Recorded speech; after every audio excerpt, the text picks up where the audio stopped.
يا شمعة يا الله يا قول يا وليدي يا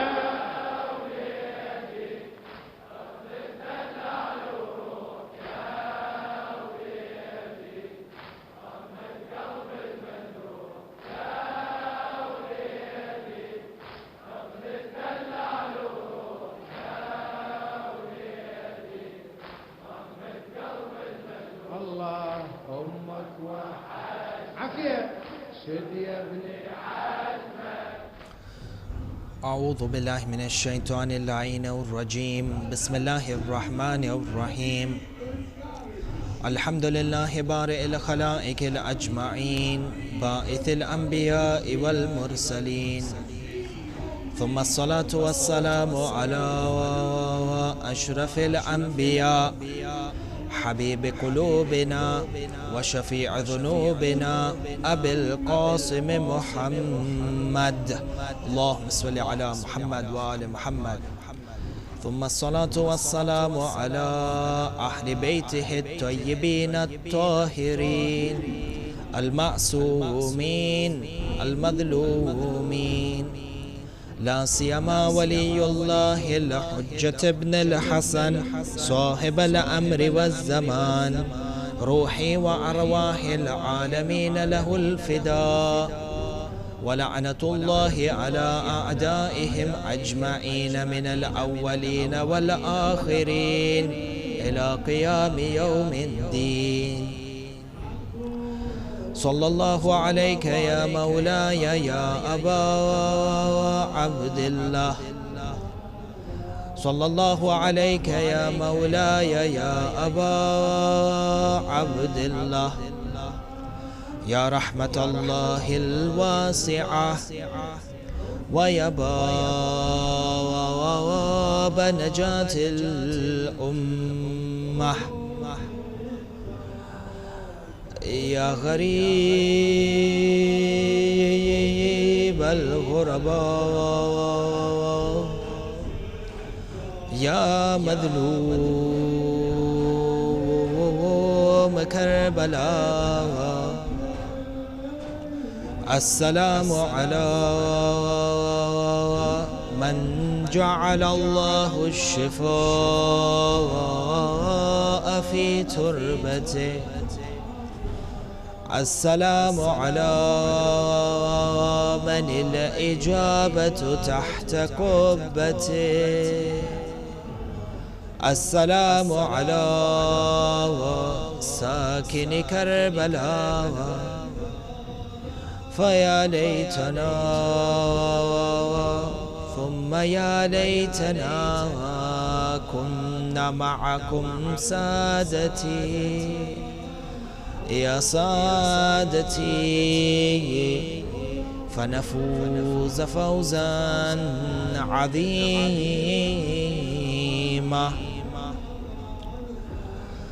السلام عليك يا مولانا يا أبا الفضل العباس يا ابن أمير المؤمنين، السلام عليك يا ابن أول الإسلام دينا، السلام عليك يا ابن يعصوب الدين، السلام عليك يا أيها العبد الصالح المطيع لله ولرسوله ولأمير المؤمنين ولفاطمة وللحسن والحسين عليهم السلام. Respected brothers and sisters, once again tonight I welcome you to the land of grief, land of tears, the land of honor, the land of sacrifice. And we are blessed to be within the precincts of Maulana Abil Fadl al-Abbas, salawatullahi wa salamuhu alayh, the son of Amir al-Mu'mineen, battalion from the battalions of Karbala. And dear viewers, as you may be seeing, that tonight you will find that tens and tens of thousands of people are circumambulating around the Haram of Abul Fadl al-Abbas salamullahi alayh, and pledging their loyalty and seeking inspiration from him for the loyalty that he had towards the Imam of his time. If loyalty could be represented in the form of a person, then that person would be shy of Abul Fadl al-Abbas, because the level of loyalty that Abul Fadl portrayed surpasses loyalty in its definition and understanding altogether. For we are blessed to be within the precincts of Abul Fadl al-Abbas salamullahi alayh. But who is this Abul Fadl? Abul Fadl is that person whose adhamah and whose daraja cannot be understood even by the mind that has reached the peak of intellect. And the exception to this are the 14 ma'sumeen. Allah subhanahu wa ta'ala, creator of the universe, and the 14 ma'sumeen. Apart from them, no one within the realm of existence has truly understood or has the capacity to understand the azama and the daraja of Abul Fadl al-Abbas. When we come to the haram of Maulana Abul Fadl, or we come to a majlis of Abul Fadl, we need to understand and try and nurture within us an ounce of the adama of Abul Fadl al-Abbas. Whose majlis have we come to? Whose haram are we entering? Look at the status which is given to Abul Fadl al-Abbas by Imam al-Sadiq in the ziyarah that we read when we enter into the haram. When you look into the words of this ziyarah, Imam al-Sadiq salawatullahi wa salamu alayhi, through his words, even the greatest of our scholars are perplexed with the words that are used by Imam al-Sadiq alayhi salam. One part of the ziyarah of Abul Fadl, you say, after sending salams on him and addressing him as the son of that first believer in Islam and the most vital helper of the Holy Prophet in Islam, you come to a point in the ziyarah of Abul Fadl, you say, فَلَعَنَ اللَّهُ مَنْ قَتَلَكَ. Eternal damnation and condemnation, la'na, on the one who killed you. This, anyone who has a free soul and a free mind understands this, that the people who killed Abul Fadl, who formed the barrier between him and the water, and those la'in or lu'ana who then severed his arms and ended up killing him, they deserve eternal damnation from Allah. This is straightforward. But look at the sentence after this, or the phrase after this, which the Imam uses in honor of Abul Fadl. And from here you understand the azama and the daraja of Abul Fadl al-Abbas. Maulana Imam al-Sadiq salawatullahi wa salamuhu alayhi says, لَعَنَ اللَّهُ مَنْ كَتَلَكَ وَلَعَنَ اللَّهُ مَنْ جَحِلَ حَقَّكَ. Ajib jiddan. Imam al-Sadiq says, la'na on the one who killed you, and la'na on the one who chooses to be ignorant over your rights. Who is this Abul Fadl al-Abbas? Ma'soom Imam Hujjatullah fil Ard. Imam al-Sadiq is saying, la'na on the one who refuses to acknowledge the right, the haqq that Abul Fadl has. This haqq that he has over who? Haqq over Islam and haqq over us.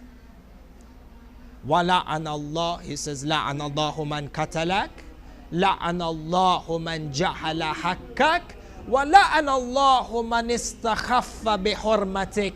La'na on the person who belittles your divinity or your status. This is that Abul Fadl whose majlis we have come to. This is that Abul Fadl whose haram we go to perform the ziyarah. لعن الله من جهل حقك. When you come to the majlis of Abul Fadil or you go to the haram of Abul Fadil, Abul Fadil is that person who has reached the highest level of honor and dignity in the eyes of Allah subhanahu wa ta'ala after Rasulullah and the Ahlul Bayt, a level such that Ma'soom Imam says that on the day of judgment, every shaheed, every martyr will be envious. And over here, envious means every martyr will desire to have reached the position that Abul Fadl al-Abbas has reached. And you look into the words of the Imam, they're extremely precise. Imam says in his hadith, every martyr, from the time of Adam until the time of Khatam, from the time of Amir al-Mu'mineen up to Ghaybat al-Sughra, Ghaybat al-Kubra, until the day of judgment, you list down all those people who are martyred for the sake of religion, for the sake of deen, for the sake of tawheed. Imam al-Sadiq says Abul Fadl al-Abbas is the king and his adama and daraja is much higher. From the shuhada for deen, Hamza, Sayyid Hamza ibn Abdul Muttalib, who was given the title Asadullah and Sayyid al-Shuhada before Karbala, martyred in Uhud from the shuhada. But even Hamza, with all his honor and all his divinity status given to him, still he will look up at Abul Fadl al-Abbas. Ja'far al-Tayyar, who also lost his two arms, even Ja'far al-Tayyar looks up to Abul Fadl al-Abbas. And you didn't find within the hadith that la'na is sent on a person who refuses or chooses to be ignorant over the right of any other martyr outside the Ahlul Bayt apart from Abul Fadil. Who is this Abul Fadil? This Abul Fadil, when you come to his majlis or you go to his haram, this Abul Fadil is that personality whose presence was a source of comfort for Sayyida Zainab al-Kubra in Karbala. And nobody can truly understand the value of these words. What does it mean to be a source of comfort for Sayyida Zainab, or to be a source of comfort for Kulthum or Sayyida Ruqayya or Sukaina?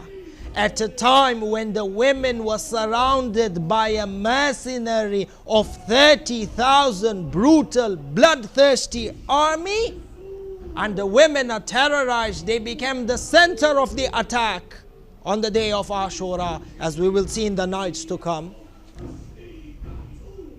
Within this atmosphere of terror and fright, the women find comfort because of the presence of Abul Fadl al-Abbas. The poet says, Muhammad al-Muhajiri, on the Asr of Ashura, when Shimr al-La'in raised his whip to whip Sayyida Sukaina, the poet says, Abul Fadl al-Abbas cried out from Alam al-Barzakh and said, Ya Allah, send me to the dunya one more time to protect these women. Security of the women being a source of comfort, Abul Fadl. The value for being the source of comfort, nobody can understand.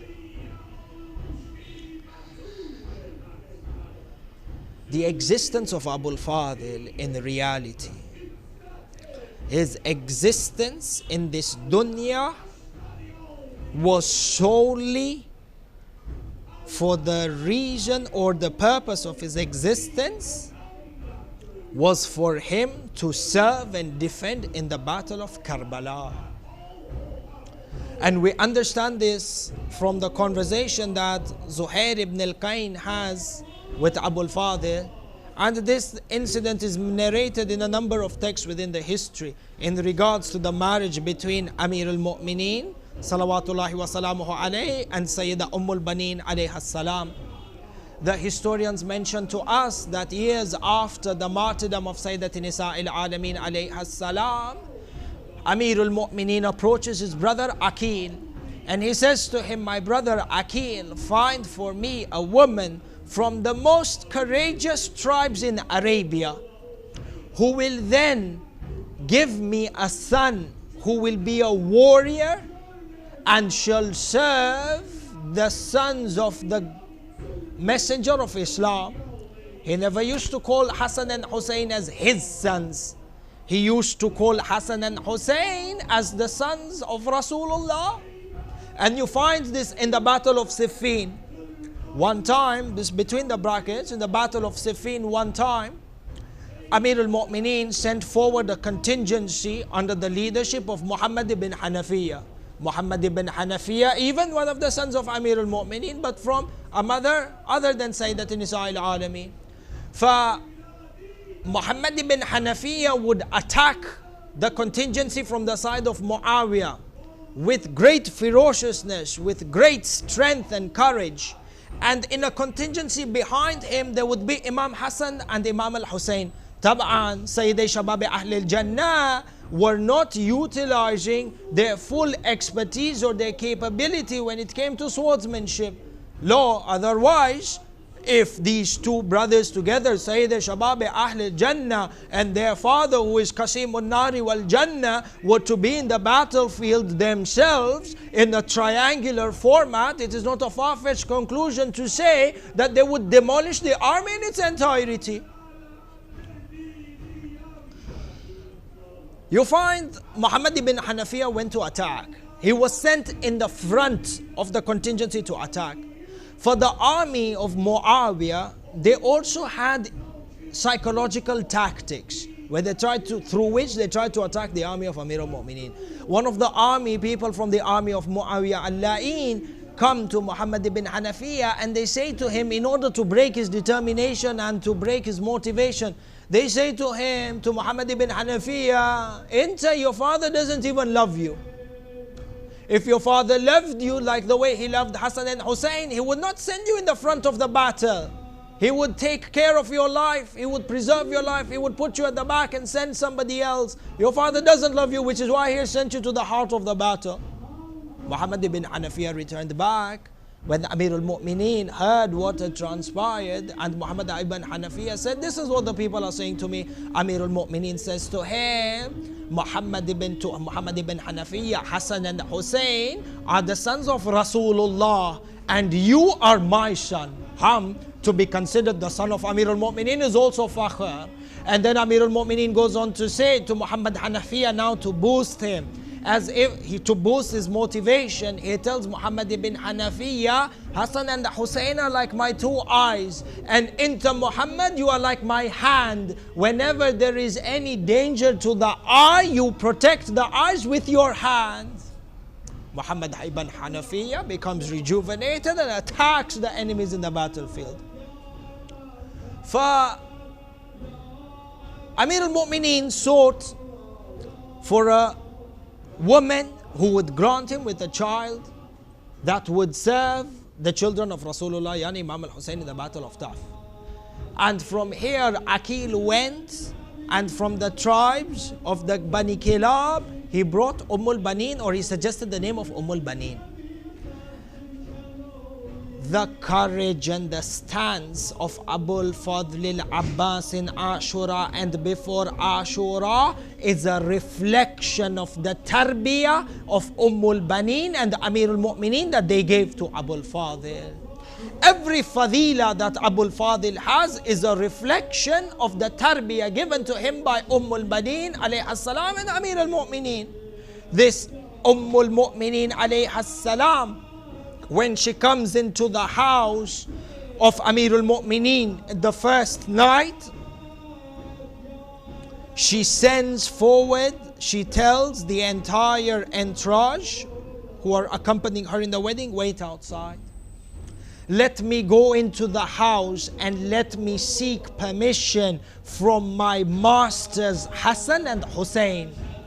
If they allow me to be their servant in the house, then I'm willing to live in this house. Otherwise she says, Amir al-Mu'mineen, I can't live in this house. When the mother has this tarbiyah and this respect towards Ahlul Bayt, wafa and loyalty, now we understand and we're not surprised that Abul Fadil had the same level of loyalty for Sayyid al-Shuhada. Love and wafa inherited from the mother. Tarbiyah, she muhim jiddan, tarbiyah. So we said that Abul Fadil, the purpose of his creation or his coming into this world was Karbala. You take this a step forward and you say that not only this, but Abul Fadl al-Abbas alayhi salam was the representative of his father Amirul Mu'mineen in Karbala. Amirul Mu'mineen Ali ibn Abi Talib salawatullahi wa salamuhu alayhi participated in Karbala, but through Abul Fadl al-Abbas. Which is why on his deathbed, when Amirul Mu'mineen gives the wasiyah to all his children, he comes, Abul Fadl sits by his side. One part of the Maktal of Amirul Mu'mineen states that Abul Fadl bent forward because Amirul Mu'mineen could not sit up because of the intensity of the wound on his head from the strike of Ibn Muljim al-La'in. Abul Fadl bends forward and Amirul Mu'mineen kisses the two arms of Abul Fadl and he says to him, Abbas, do not drink the water from the Furat when you conquer it on the day of Ashura. Abul Fadl al-Abbas, the representative of Amirul Mu'mineen Ali ibn Abi Talib in Karbala. In fact, when you look at the relationship and you analyze this relationship between Abul Fadl and Sayyid al-Shuhada, Abul Fadl al-Abbas, listen to this statement carefully. Abul Fadl al-Abbas was to Sayyid al-Shuhada what Amirul Mu'mineen Ali ibn Abi Talib was to Rasulullah. The relationship between Amirul Mu'mineen and Rasulullah sallallahu alayhi wa sallam, the same relationship is reflected between the relationship between between Sayyid al-Shuhada and Abul Fadl al-Abbas. Rasulullah says, Husseinu minni wa ana min al-Husayn. Imam al-Husayn represents Rasulullah in his entirety, in terms of flesh and blood and in terms of message. And over here, Abul Fadl al-Abbas represents Amirul Mu'mineen in blood and flesh and in character and in relationship. For Abbas was to Hussein what Ali was to Rasulullah. This was the relationship between Abul Fadl and Sayyid al-Shuhada. And you find history is full of this. When you look at the life of Abul Fadl al-Abbas, this was the relationship. This is the natija, conclusion that you are able to come up with from history.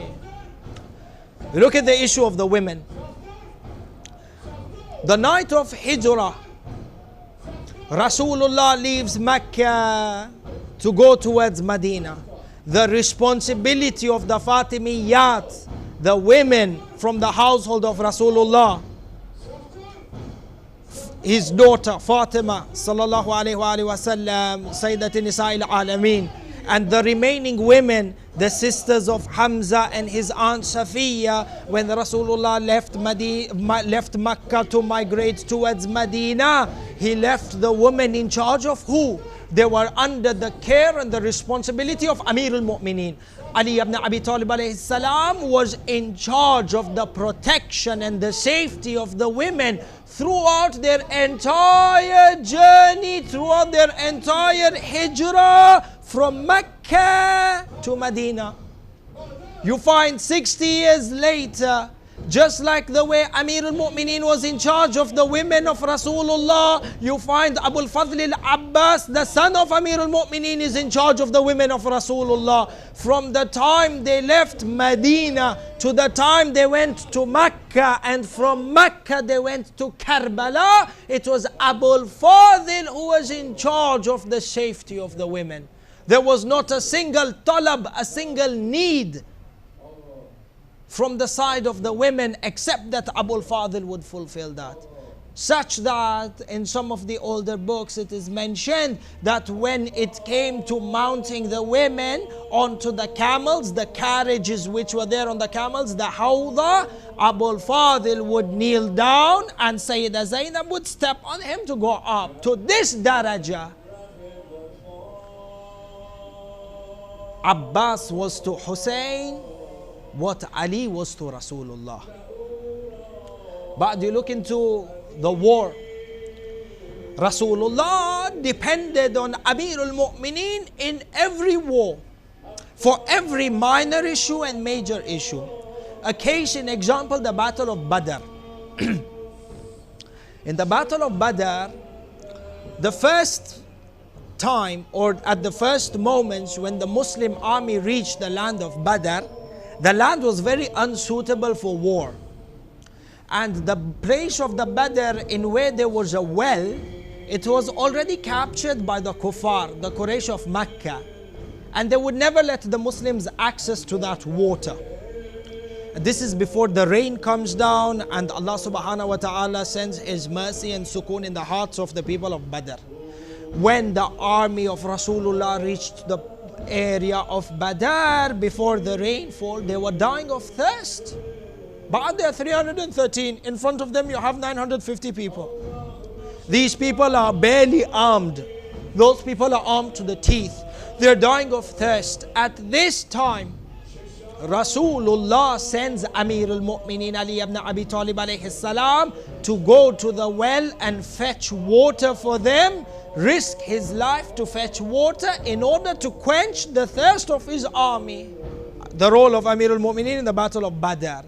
You fast forward 60 years later, on the day of Ashura, Imam Husein sends Abu al-Fadl al-Abbas to go to the Furat and seek water for the children. In fact, Imam Husein sent Abu al-Fadl twice to fetch water.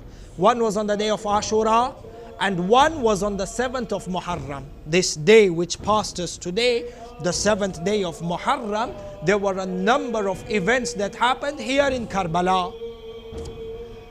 Historians mention that on the 7th, Ubaydullah ibn Ziyad al-La'in sent a letter from Kufa to Umar ibn Sa'ad.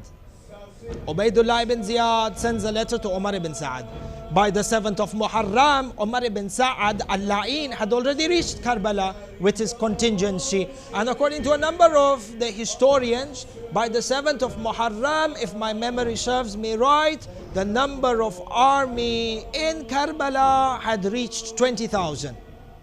And then between the 7th to the 9th, another 10,000 people. By the 9th, the full number of the army was 30,000, as per the tradition of Imam al-Mujtaba, alayhi salawatullahi wa salamuhu alayhi. Tayyib. So the 7th of Muharram, Ibn Ziyad sends a letter to Umar ibn Sa'ad, saying, I am now giving you an ultimatum. Tell Hussein ibn Ali, alayhi salam from our side, not from their side. Tell Hussein ibn Ali, alayhi salam, that if he does not succumb to the authority of Yazeed ibn Muawiyah, then tell him, Afwan, the letter says, tell Hussein ibn Ali alayhi salam to succumb to the authority of Yazeed ibn Muawiyah al-La'in. If he does that, then the issue is finished. There is no war between us. The matter has been solved. However, if he refuses to pledge allegiance, then prohibit him from access to the Furat. And look at the last words of Ubaidullah ibn Ziyad al-La'in, so that you know why you send la'na on him in Ziyarat Ashura. What does he say at the end of this letter? فَامْنَعُوهُ مِنَ الْمَاءِ الَّذِي حَلَّلْتُهُ لِلْكِلَابِ وَالْخَنَازِيرِ وَحَرَّمْتُهُ لَهُ. Ibn Ziyad says, prohibit him from drinking that water which I have made halal for the pigs and the dogs to drink, but that same water, I have made it haram for Hussein ibn Ali to drink. This on the 7th of Muharram, which is why the historians mention that on the 7th night, Imam al-Hussein sent a contingency of 30 men, 30 horsemen. From amongst these horsemen was Abu al-Fadl al-Abbas alayhi salam, the contingency was under him, and there was Hilal ibn Nafi', one of the companions of Sayyid al-Shuhada, together with 28 other horsemen. The night of the 7th, they went towards the Furat to drink water. In the meantime, the army of Ibn Sa'ad had posted 2 contingencies to protect the Furat and to prohibit the army of Imam al-Hussein from getting water. One contingency was made up of 4,000 men, and one contingency was made up of 2,000 men. Mohim, in total there were 6,000, and they were protecting the Furat. 30 men, 30 from the camp of Imam al-Hussein go to seek water, and they find that the commander of the army over there, or the commander of this contingency by the name of Amr ibn Hajjaj, he stops the horsemen from Imam al-Hussein. He says, what do you want? He says, we have come here to fill our water. 30 men have come with their water bags. Amr ibn Hajjaj says, the orders of the Amir is that you are prohibited to take any water back to the tents of Imam al-Hussein. Therefore, drink as much. But however, Amr ibn Hajjaj says, we shall negotiate with you. And from the context, this is what is understood. The word negotiate is not used. What is understood from the context. Amr ibn Hajjaj negotiates. He says to Hilal ibn Nafi' and the 30 horsemen who are there with him, including Abu al-Fadl al-Abbas, you all drink however much water you want. Quench your thirst, but no water will reach the tent of Imam al-Hussein. Nafi says to him, and you think that we shall quench our thirst while our master is thirsty? Abadan. Then the Maktal goes on to say that the army or the contingency, because the 30 horsemen of Imam al-Hussein from the side of Imam al-Hussein were insistent, this right to water is a God-given right upon all mankind. Allah subhanahu wa ta'ala has not put ownership of any public resource within the hands of selected individuals. Nobody can go and claim ownership over the Indian Ocean and prohibit people from drinking or utilizing that water as per the Quran and Sharia. This is a God-given right. Pacific Ocean, for example, any river with anything which is a natural resource, public, granted by Allah, all men, all creation have an equal right to benefit from it. And so this was their God-given right. And you find that the same logic is used in economics, Islamic economics, when it comes to leadership and possession of natural resources that earn wealth for nations. For example, oil. Who said that Allah subhanahu wa ta'ala created this oil for a certain royal family? Who said Allah subhanahu wa ta'ala created oil wells for a certain government? Allah didn't create it for them. Allah created it for mankind to benefit from. The government is nothing but a trust where it manages these resources and ensures that its benefits go back to the people for whom this natural resource was created in the first place. The other way, Islamic economics. For coming back, the skirmish became intense between them. For the side of Imam al-Hussein, this is their God-given right. access to the water. And on top, this is the desert heat. The thirst is unbearable. Perhaps the amount of times that a person needed to drink water during a day was multiple times. For the Maktal mentions, فَاِكْتَتَلُوا كِتَالًا شَدِيدًا وَقَوْمٌ يَقْتُلُونَ وَقَوْمٌ يَمْلَعُونَ الْمَاءَ. The 30 horsemen were engaged in a fierce battle, from which some people would defend, and while the other horsemen would quickly fill the water in the water bags and leave. Not a single companion from the camp of Imam Husein was martyred on that night. Not a single one. And how many were killed from that side? Allahu Alam in the numbers. And then they returned back to the tents with this water on the 7th night. A person comes forward. Sometimes perhaps the maktal is not read in its entirety, or is not understood, or certain parts are omitted. A person might come and say, and subhanallah, Sayyid Abdul Razak al-Mukarram in his maktal, he makes a remark on this issue. He says the fact that on the 7th day 30 horsemen went out to get water, were engaged in a battle and come back to the tent with water, this should not mean, and no person should put in his mind, that because they got water on the 7th of Muharram, that now the tragedy of Karbala has become less, or the thirst that was suffered by the family of Ahlul Bayt was less. La. Because if you look on the 7th, we said 30 men went out to fetch water. They were engaged in a battle. Half of them were fighting and half of them were filling water. If we assume that 15 men were fighting and 15 men were filling water, that means they filled up 15 water bags. Tayyib, number one, how many water bags, how much water in terms of quantity can you carry in a water bag? Number two, when they went back to the tents, this water, 15 water bags, was supposed to quench the thirst of at least 150 people. 72 companions from the men and another 60 to 70 from the women. Which is why perhaps these 15 water bags, not a single man from the companions of Imam Husein drank. This 15 water bags primarily went to the children. And even their thirst was not quenched from this. Because Abdul Razak al-Mukarram mentions that the amount of the heat that was there in the desert, a person needed to drink water perhaps every hour in order to sustain himself. This drop or two drops of water that reached the children of Sayyid al-Shuhada did not quench their thirst, rather their thirst returned back in 5 minutes, you could say. Therefore, it is a mistake for a person when he reads incidences like these within the maktal and he sits back and he says, La, now the tragedy of Karbala was not that big. The event of the thirst is exaggerated. No, shouldn't be exaggerated. The heat was such that a person needs to consume water every 5 minutes.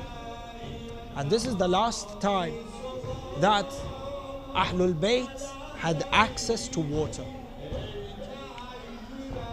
Events of the 7th day.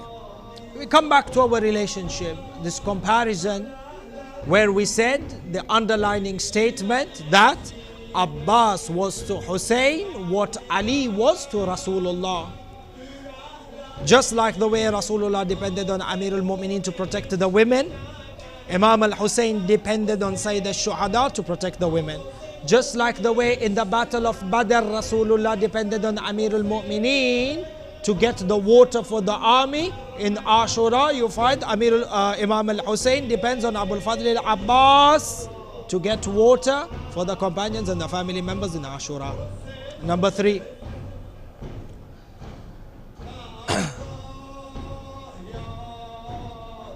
The tradition mentions, number 3, the tradition mentions that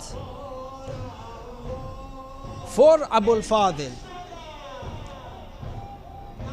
you notice that in every battle, the time of Rasulullah and the time of Amir al-Mu'mineen, there was not a single battle except that Amir al-Mu'mineen was the flag bearer of the battle in the army of Rasulullah. Whether it was Badr, Uhud, Khaybar, Khandak, the Alamdar, the way we say, or the flag bearer of the army of Rasulullah was Amir al-Mu'mineen Ali ibn Abi Talib. And we said that Ali was and now we say that Abbas was to Hussein, the way Ali was to Rasulullah. Just like the way Amir al-Mu'mineen was the flag bearer in the army of Rasulullah, you find that it is the son of Amir al-Mu'mineen, Abu al-Fadl al-Abbas, who is the flag bearer in the army of Sayyid al-Shuhada. The flag bearer of the army is the most central position of the military unit. The flag bearer is the backbone of the army. The flag bearer represents the courage of the entire army. The flag bearer represents the values of that army in its entirety. It represents the values of that army. Yani, in the days of Rasulullah, when they would come out for war and the flag of the army of Rasulullah was in the hand of Amir al-Mu'mineen, what did this mean? Rasulullah is the army of Rasulullah is the army of Haqq. And the face of this Haqq is the flag bearer Ali ibn Abi Talib. Similarly, in Ashura, Imam Husein represents Haqq in its entirety, and the face through which this Haqq is recognized is the Alamdar Abu al-Fadl al-Abbas. This is the significance of a flag bearer in an army.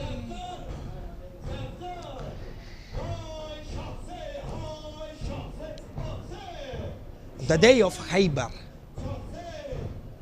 a number of people tried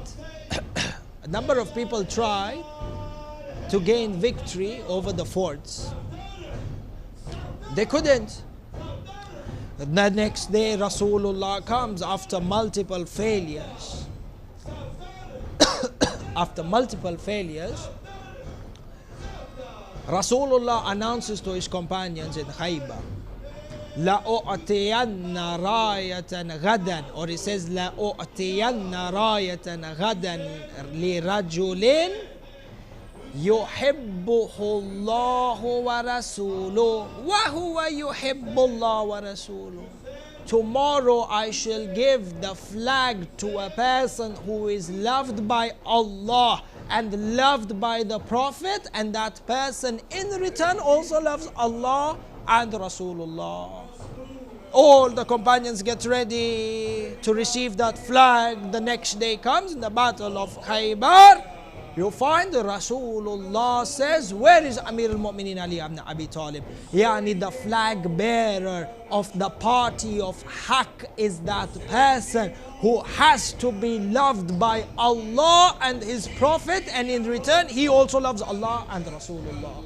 The same thing Ali was to, the same way in that Ali was to Rasulullah and Abbas was to Hussein. The same characters that were there in Amir al-Mu'mineen on the battle of Khaybar. You see the reflection of the same qualities in Abu al-Fadl al-Abbas, in that from his ziyarah Allah has given him such a high daraja. Because Allah loves him, he flies the highest level of the heavens with wings.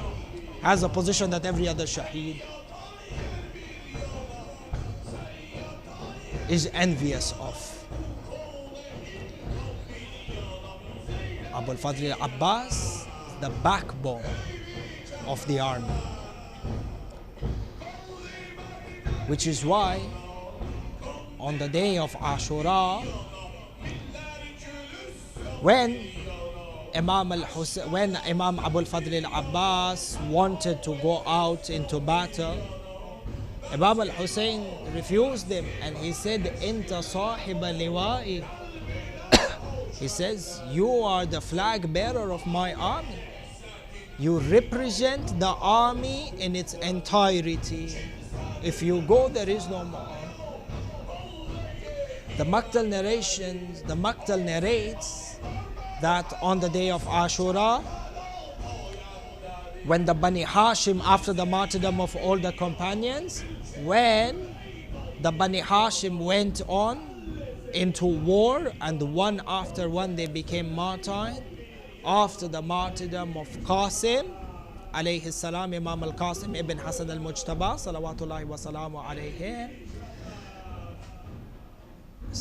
the Maktal mentions that Abu al-Fadil went to his four brothers, Ja'far, Uthman and Abdullah.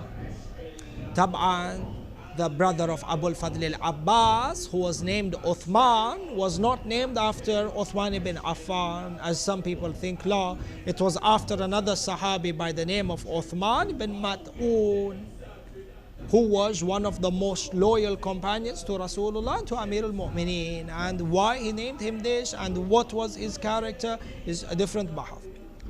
For Abu al-Fadil goes to his three brothers and says to them, I want you to go and sacrifice your lives in defense of your brother, in defense of your master, Sayyid al-Shuhada, and I shall be there to witness and bear witness for you in front of God that my brothers gave their lives for Sayyid al-Shuhada. When Ja'far, Uthman and Abdullah became martyred, they gave their lives in front of Abu al-Fadil, and this is a part of the Masaib of Abu al-Fadil. Three of his brothers massacred in front of him.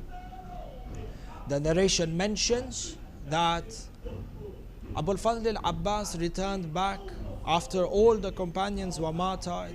It remained him and Abu al-Fadl. Abu al-Fadl goes to Sayyid al-Shuhada and he says to him, my master, Ya Aba Abdullah, grant me permission to go and fight in the battlefield, for indeed my heart is restricted now. I cannot bear the actions of these hypocrites. Give me the permission to seek revenge for our family members and our companions. Imam Husein refused. He says, Enta sahiba liwa'i. He says, you are the flag bearer. Enta Abbas, if you go, the entire army is gone.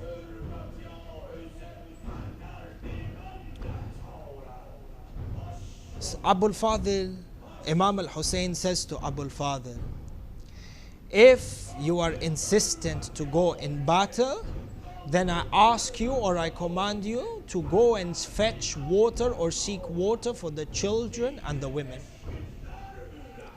The tradition mentions that Abu al-Fadil rode his horse and he went into the middle of the Maidan. And the first thing Abu al-Fadil did is that he gave a khutbah and he admonished the people about the akhirah and reminded them about the punishment of Allah subhanahu wa ta'ala that will befall them for their behavior and their treatment towards Sayyid al-Shuhada. He went on to tell Umar ibn Sa'ad, O Umar ibn Sa'ad, you have killed Imam al-Husayn's companions and his family members. No one has been left from amongst them. You killed all of them. But the only ones remaining are his women and his children, whose hearts are burning from thirst. At least quench their thirst. Abu al-Fadl al-Abbas repeated this a number of times, but to no avail. Finally, Abu al-Fadl says to Umar ibn Sa'ad, if this is the case, then let us be that we go to Rome or we go to India and we leave to Hind or to Rome, as is mentioned in the Maktal, and we leave Hijaz and Iraq for you. If it is difficult for you that we are in Hijaz and in Iraq at the same time as you, let us go to a faraway distant land and let this Islamic empire be for you. Umar ibn Sa'ad and the rest of the army looked at each other. Within the army there was talks. Shimr al-La'in stands up and he says to Abu al-Fadil, Yabna Abu Turab, Yabna Abi Turab, O son of Abu Turab, if the entire earth was filled with water and it was under our control, we would still not give you a drop of water to drink until you pledge allegiance to Yazeed. Abu al-Fadil came back to the tent and he informed Imam Husein of what has happened. And at this time, or by this time, the wailing and the screeching of the children was such al-atash that Abu al-Fadl was not able to bear this anymore. Imam al-Husayn gives him permission to go into the Maidan and to seek water. The narration mentions that Abu al-Fadl mounted his horse. In one hand he took the alam, or he took the flag. In the other hand he had his sword. And he put the water bag, the mashk, around his shoulders that came across his chest. The narration mentions that he looked at Imam al-Husayn for one last time, for one final time. The children, all the children of Bani Hashim came and stood in the front lines of the tent. Ruqayya goes and tells all the children of Bani Hashim that our uncle Abbas is going to get us water. The children stand with their water bags, or the children stand at the fronts of the tent with high hopes and anticipation that their uncle is going to come back with water. Enter Janab, if you have a nephew or you have a niece, or you are a father and you are a mother, you know that when you promise your little child that you will deliver something, you know how they eagerly wait for you at the door and they ask you, Baba, Mama, did you bring back for me what you promised? Then imagine the children of Sayyid al-Shuhada waiting in the front of the tents in the burning deserts. Their mouth is dry, their hearts are burning from the scorching thirst. Abu al-Fadl leaves them, and Abu al-Fadl realizes and understands the anticipation that the children have. The narration mentions that Abu al-Fadl rode into the battlefield and he recited a poem as he attacked them fiercely like a raging lion. He recited a poem where he introduced himself. He says, أُقَاتِلُ الْقَوْمَ بِقَلْبِ مُحْتَدٍ أَذِبُّ عَنْ سِبْتِ النَّبِيِّ أَحْمَدٍ أَضْرِبْكُمْ بِالصَّارِمِ الْمُحَنَّدِ حَتَّى تُحِيلُوا عَنْ كِتَالِ سَيِّدِي إِنِّي أَنَا الْعَبَّاسِ ذُو الْتَوَدُّدِ نجل علي المرتضى المؤيد. Abu al-Fadl recites this poem. He says that I protect the family of the Holy Prophet and I shall give my life for them. I shall attack you with my sword until you disperse from around my master. Indeed, I am Abbas, the son of Ali, the one who was helped by the power of the ghaib. He rides his horse and he attacks the enemy, disrupting their right wing and disrupting their left wing. He separates the army altogether. The narrations mention they didn't know whether this is Abbas on the battlefield or it is Haydar himself who has come from Alam al-Barzakh. The army is split into 4,000 archers dispersed, and Abu al-Fadl comes into the Furat. The son of Haydar al-Karrar has conquered the Furat. Maktal mentions he gets off his horse into the river. Allah, Allah.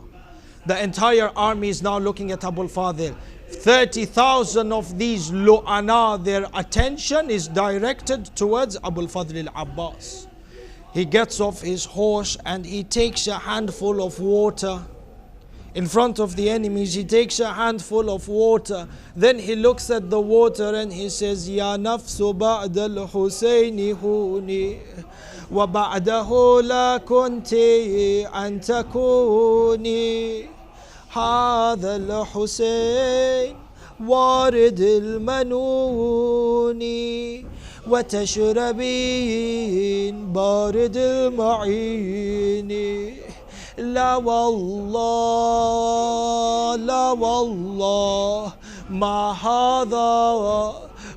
هذا من فعال ديني ما هذا من فعال صادق اليقين. These are the words of Abu al-Fadl al-Abbas. He talks to his nafs. He says, oh nafs, what is there to live after Hussein? How can you drink this cold water when Hussein is under siege? And then he says, La wallah, I can never quench my thirst. This is not from the actions of a person who is sincere in the religion, that he he would quench his thirst while Hussein is thirsty. The narration mentions Abul Fadil drops the water back into the Furat. He covers his way, fills up the water bag, the mashk, with water. He sets it around his shoulder that comes around his chest. He rides or he mounts onto his horse. And now Abul Fadil, his determination, his sight is based on one thing, and that is reaching the Khaybaga. Even if he doesn't reach the Mukhayyam or the Khaybaga, but the water should reach the children. This is the only goal in the mind of Abul Fadl al-Abbas, the son of Amir al-Mu'mineen. The narration mentions that he gone to his horse and he attacked the enemies like a roaring lion. Umar ibn Sa'ad says, form an army and a barrier and attack him, for indeed if this water reaches the tent of Al-Hussein, we shall never be able to conquer them. The narration mentioned that 4,000 archers began to shoot arrows towards Abul Fadl al-Abbas, the son of Amir al-Mu'mineen, accepted and welcomed all the arrows with his chest and his neck. At one time, Abul Fadl began to ride his horse past some plains that were covered with palm trees. Therefore, when Imam al-Abbas was riding through one of the palm trees, one of the la'in by the name of Zayd ibn Rukkad was hiding behind the palm tree. As soon as Abul Fadil passed him, Zayd ibn Rukkad al-la'in struck Abul Fadil on the right arm. He severed the arm of Abul Fadil in its entirety.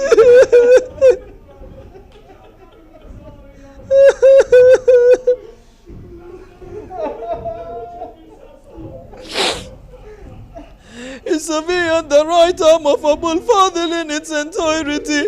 Abul Fadil takes the flag and he takes the sword in his left hand. He looks at his severed arm on the ground. Look at what Abul Fadil says.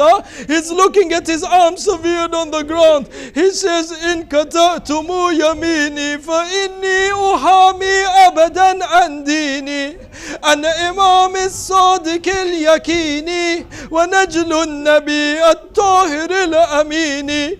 Abul Fadil says to them, even if you strike my right arm, even if you sever my right arm, I shall still protect my deen. I shall still protect my imam and the grandson of Rasulullah. They thought that they would weaken Abul Fadil, but when they severed his right arm, they strengthened the determination of Abul Fadil. Abul Fadil continues to ride his horse, the alam flying high above his head and the sword also in one hand. His primary goal is that he defends the mashk from any sort of harm or from any sort of arrows. As he is riding through another palm tree, another la'in by the name of Hakim ibn Tufail struck Abul Fadil on the left arm. He severed the left arm of Abul Fadil. Allah, Allah. The sword of Abul Fadil fell down. Look at the courage. Look at the loyalty. Look at the stance of Abul Fadil. The Maktal says that Abul Fadil took the alam between his chest and he held it with what remained from his severed arms. He held the mashk with his teeth. He looks at his left arm severed on the ground. Look at the words of Abul Fadil. Abul Fadil says, Oh nafs, he talks to his nafs. He's saying, Oh Abbas, his nafs. He's saying, Oh nafs, do not be scared of the kuffar and have glad tidings of the Almighty. Indeed, they cut my left arm because of their hatred. Ya Allah, burn them in hell for eternity for what they did. The mashk is between the teeth. Still nobody has the courage to attack Abul Fadil. Umar ibn Sa'ad says, attack him with arrows from every direction. 4,000 archers directed all their arrows towards Abul Fadil. He had no arms to defend him or protect him. The narration mentions from the arrows that pierced him, the first arrow came and pierced his eye. The second arrow came and it pierced the mosque with the water bag. The water began to flow down onto the plains of Karbala. My heart tells me that it is here that even the courage and the hope of Abul Fadil began to drain down with the water. Abul Fadil on his horse, the water bag is empty. He doesn't know, if I go back to the tent, how do I face the children without water? And if I turn back to the Furat, how do I fill the water when I do not have arms? The narration mentions that at this point, while Abul Fadil was on his horse, one of the people from the enemies came. فَضَرَبَهُ لَعِينُ بِالْعَمُودِ عَلَى رَأْسِهِ. The narration mentions that the La'in came and he struck Abul Fadil with the tent pole on his head.